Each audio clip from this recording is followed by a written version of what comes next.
नमस्कार, आप देख रहे हैं UP India live TV news. देश प्रदेश के ताजा तरीन समाचारों के लिए देखते रहें निष्पक्ष, निडर, बेबाक आवाज के साथ UP India live TV news. अब समाचार विस्तार से। पुलिस अधीक्षक गाजियाबाद मुनिराज द्वारा साप्ताहिक शुक्रवार की परेड में पुलिस लाइन का निरीक्षण किया गया एवं आवश्यक दिशा निर्देश दिए गए। वरिष्ठ पुलिस अधीक्षक गाजियाबाद मुनिराज जी द्वारा reserve police line parade ground में साप्ताहिक शुक्रवार परेड की सलामी ली गई तथा परेड का निरीक्षण किया गया। शुक्रवार परेड के निरीक्षण के पश्चात वरिष्ठ पुलिस अधीक्षक महोदय द्वारा पुलिस लाइन कर्मचारीगण, बैरक, भोजनालय, परिवहन शाखा आदि का भ्रमण कर निरीक्षण कर जायजा लिया एवं अधीनस्थों को आवश्यक दिशा निर्देश दिए गए। इस दौरान अपर पुलिस अधीक्षक क्षेत्राधिकारी साहिबाबाद, सहायक पुलिस अधीक्षक क्षेत्राधिकारी सदर लाइन्स, क्षेत्राधिकारी नगर प्रथम पुलिस उपाध्यक्ष प्रशिक्षणाधीन रितेश त्रिपाठी, प्रतिशत निरीक्षक, संबंधित शाखा प्रभारी व अन्य मौजूद रहे। गाजियाबाद ब्यूरो चीफ नरेंद्र बंसल की रिपोर्ट। डॉक्टर की बीवी से युवक ने किया तमंचे के बल पर बलात्कार। अकेली थी घर पर। जट्टारी के मोहल्ले अजीत नगर टप्पल थाना क्षेत्र की है घटना। पीड़ित महिला का कहना है कि दिनांक 25 जुलाई 2022 शाम करीब 3 बजे घर में अकेली थी। तभी मौका पाकर शिवम उर्फ जीतू पुत्र विजयपाल निवासी नगला खुर्द थाना टप्पल मेरे घर में घुस आया और तमंचे के बल पर मेरा बलात्कार किया और विरोध करने पर मारपीट के मौके पर मेरे पति आ गए तो उन्हें तमंचा दिखाकर धक्का मारकर मौके से फरार हो गया।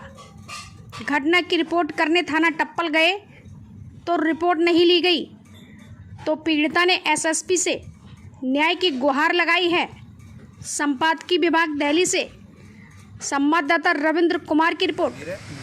इनकी ये घटना 25 तारीख की है। मैं अपने क्लिनिक पर था और उस वक्त मेरे पास कुछ लोगों का फ़ोन गया कि तुम्हारे घर में कोई आदमी घुसा हुआ है। मैं तुरंत वहाँ से अपने क्लिनिक से वापस आया तो किस व्यक्ति ने फ़ोन करा आपको? एक राजू है, मिस्त्री, बिजली वाले, बेचारे बहुत अच्छे आदमी हैं, उनके मेरे बहुत अच्छे संबंध हैं। वो वहीं से निकल रहे थे। काफ़ी लोगों ने उसको, लड़के को वहाँ से भागते हुए देखा है मेरे घर से।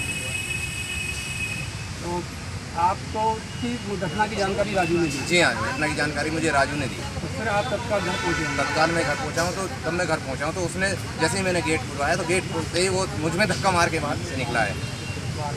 जी हाँ। तो आपकी थाने में कोई तहरीर नहीं हुई? थाने में हमारी कोई तहरीर नहीं ली गई है।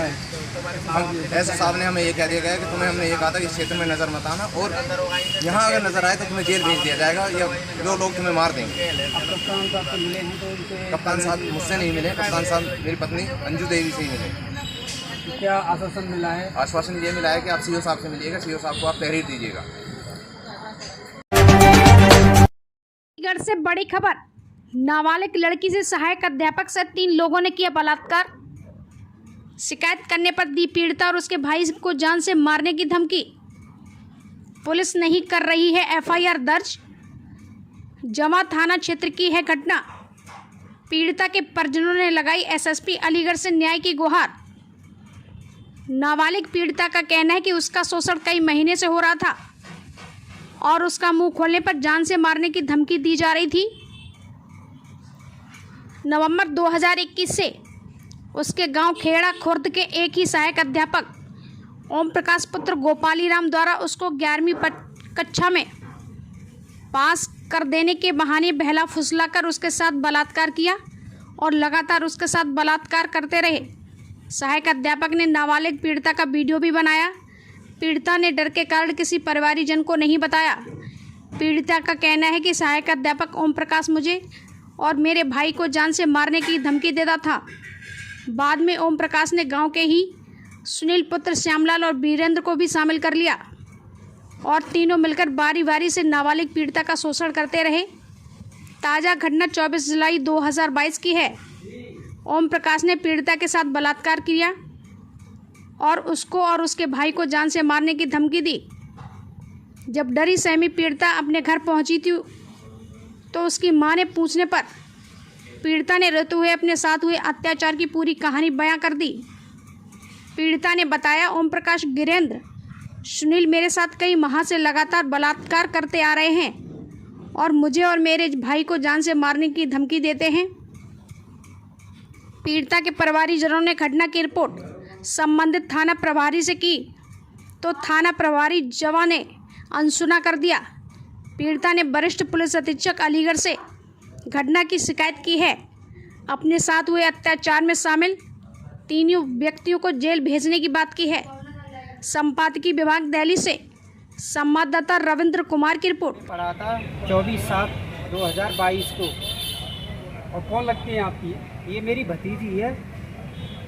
24 साल पहले से आपको कोई घटना की जानकारी नहीं थी? 2017 तक मुझे कोई जानकारी नहीं। जब मुझे जानकारी हुई तो मैंने जब अपनी भतीजी से पूछताछ करी तो मेरी भतीजी ने सारी घटना बताई। ओम प्रकाश का पहले नाम आया, वो जो मास्टर है कासगंज में, और फिर मैंने और भी जानकारी करी अपनी भतीजी से कि और कोई हो तो और कोई बता। तो जब इसने नाम बताया गिरेंद्र का और सुनील का, कि इन्होंने भी मेरे साथ में दुष्कर्म किया है। थाना क्षेत्र की घटना है ये। जमा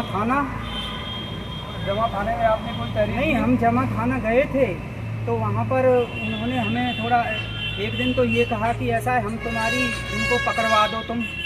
फिर हमने उनको देखभाल करा, वो लोग भाग गए गांव से जो है। फिर दोबारा हम वहाँ पर पहुँचे तो फिर भी कोई हमारी सुनाई नहीं हुई। फिर हम एसएसपी यहाँ से जो हमने अपनी एप्लीकेशन दी तो यहाँ से एप्लीकेशन पे वो हमारे गांव चले गई पुलिस जो है पूरे में गांव में। फिर छानबीन करके नहीं है। फिर हम साथ ही थाने आए। थाने आने के बाद में हम पूरा परिवार 3-4 दिन वहीं थाने में ही पड़ा है। और वो रोज़ अनुशासन दे रहे हैं हमारे लिए कि 10 बजे दे देंगे FIR की कॉपी, के कल दे देंगे, परसों। आज हमें हार के यहाँ पर फिर दोबारा एसएसपी साहब के यहाँ पे आए हैं। से आपकी बात हुई है? हमने कप्तान साहब से आज हमें उन्हें बात हुई है और उन्होंने क्या आश्वासन मिला है आपको? वहाँ से हमसे मिला है कि आपका कल मुकदमा लिख दिया जाएगा, आप CO साहब से जाके संपर्क कर लें। एसएसपी से गुहार, भूमाफिया करा सकते हैं मेरी हत्या। बुलंदशहर के थाना खुर्जा नगर कोतवाली पुलिस पर कोर्ट के आदेश की अवहेलना का आरोप लगा है। जमीन के विवाद को लेकर पीड़ित को अपनी जान का डर सता रहा है। पीड़ित हाजी असलम का कहना है कि जो दबंग है वह मेरी और मेरे परिवार की हत्या करा सकते हैं क्योंकि वह दबंग किस्म के लोग हैं। पीड़ित का कहना है कि पहले भी कई बार एसएसपी और जिलाधिकारी से शिकायत कर चुका हूं, लेकिन आज तक कोई कार्रवाई नहीं हुई है। वहीं कोर्ट के आदेशानुसार पुलिस आरोपियों पर कार्रवाई नहीं कर रही है और ना ही उनके कुर्की का आदेश भी दिनांक 14 तारीख को आ गया था, लेकिन आज तक कुर्की नहीं की गई। तो वहीं पुलिस पर कोई कार्रवाई न करने का आरोप लगाते हुए पीड़ित पक्ष ने इंसाफ की गुहार लगाई है। बताया जाता है कि 14 जुलाई को कुर्की होनी थी, लेकिन अभी तक नहीं हो पाई है। फिलहाल पुलिस का कहना है कि कोर्ट के आदेश का पालन किया जाएगा। संपादकीय विभाग दिल्ली से संवाददाता रविंद्र कुमार की रिपोर्ट। हमने खरीद लिए। एक पेपर पे कह रहे हैं कि हम 81 से बेजुबानी के में मालिक हैं। 18/3/21 को सिविल न्यायालय में आरिफ ने कहा शपथ पत्र के द्वारा कि मैंने हाजी नज़ीर से खबेश ज्ञान मोहल्ले में मुंडाखेड़े चौराहे पे कोई दुकान, कोई जगह कभी किराए पे नहीं ली, इसलिए कि हिबे जुबानी डाल रखा था चाचा के नाम से। 31 मार्च 21 को हिबे जुबानी खारिज हो गया 62। उसके बाद उन्होंने अपील दायर की, अपील भी हार गए। उसके बाद उन्होंने अपनी बेल में आरिफ ने डिस्ट्रिक्ट जज साहब की यहाँ कहा है कि मेरा कुटरचित पेपर से संपत्ति से कोई लेना देना नहीं है और मैं तो एकमात्र एक दुकान का किराएदार हूँ।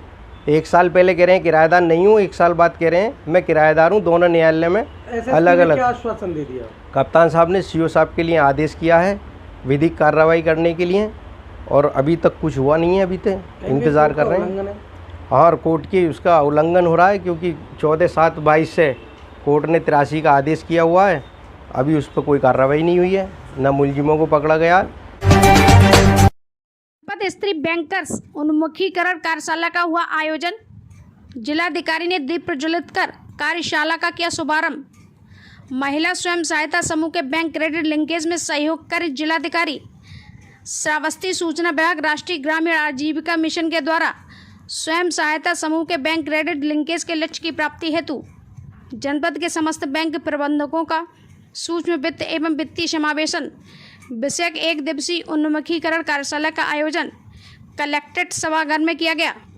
कार्यशाला का शुभारंभ जिलाधिकारी नेहा प्रकाश द्वारा दीप प्रज्वलन कर किया गया।